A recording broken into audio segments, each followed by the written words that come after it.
तरी राज्य परिवहन मंडळाच्या सध्याच्या अनेक बसेस प्रवाशांना सेवा देण्यास कमी पडत असल्याचं चित्र पालघर जिल्ह्यात दिसत आहे।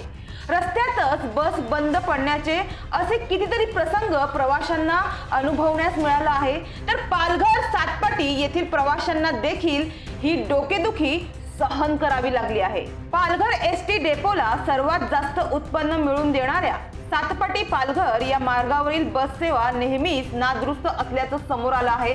यावेळी पालघर येथून सातपाटीला जाणारी शेवटची बस पालघर रेल्वे स्थानकाबाहेर बिघडून बंद पडल्यामुळे सातपाटीकर प्रवाशांना गैरसोयीचा सामना करावा लागलाय। सोमवारी रात्री 10:20 सौराष्ट्र मेल आल्यावर त्यावेळी सुटणारी शेवटची बस अचानक पालघर रेल्वे स्थानकाबाहेरच बंद पडली। त्यामुळे सौराष्ट्र मेल मधून येणाऱ्या सातपाटी, शिरगाव, धनसार आदी गावात जाणाऱ्या प्रवाशांना याचा फटका बसला। यात महिला प्रवाशांचेही हाल पाहायला मिळाले। एरवी दिवसा सातपाटी मार्गावर सातपाटीला जाण्यासाठी 6 आसनी रिक्षा उपलब्ध असते, पण ती सेवाही रात्री 8 वाजल्यानंतर बंद होते। अशा वेळेस प्रवाशांना एकमात्र पर्याय एसटी बसचा असतो।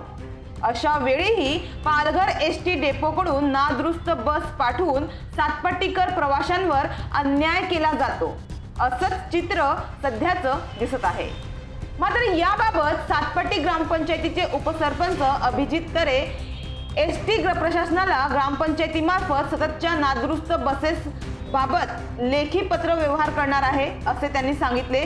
तर आमचे कामगार सर्व बसेस नीट तपासून गाड्या पाठवतात, त्या गाड्या रस्त्यात बंद पडल्या असतील तर आम्ही काय करू, असे उत्तर पालघर एसटी डेपो मॅनेजर साठे यांनी माध्यमांशी बोलताना सांगितले।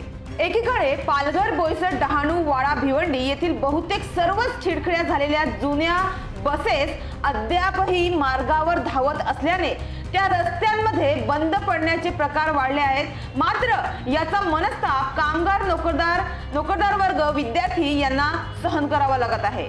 त्यामुळे प्रवाशांकडून प्रवासी वाहतुकीसाठी एसटीच्या ताफ्यात नवीन बसेसची मागणी होत आहे।